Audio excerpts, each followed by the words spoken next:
यो दाङको फेवा हो। यो ताल कृत्रिम हो तर यति विशाल छ, यति सुन्दर छ, यति रमणीय छ। यो आसपासको यो सबै भूभाग, यो क्षेत्र, यो वातावरण यति आनन्द आउँछ। यहाँ आउँदाखेरि, यहाँ आएर समय बिताउँदा यति रमाइलो आनन्दित फिल हुन्छ नि।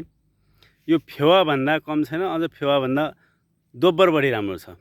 किनभने फेवामा त तपाईँ हामी देख्छौँ त्यहाँ एकदमै चहल पहल छ, एउटा यो ध्वनि अथवा त्यहाँको प्रदूषणहरू धेरै छ।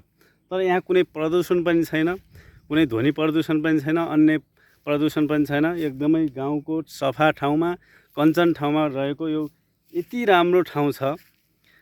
सम्भवतः यो प्रकृतिले नदिए पनि मानव जातिकै यो एउटा सुन्दर उपहार हो। मानव जातिले निर्माण गरेको यो तलाउ भएको हुनाले मैले मानव जातिको भने एकदम सुन्दर उपहार हो।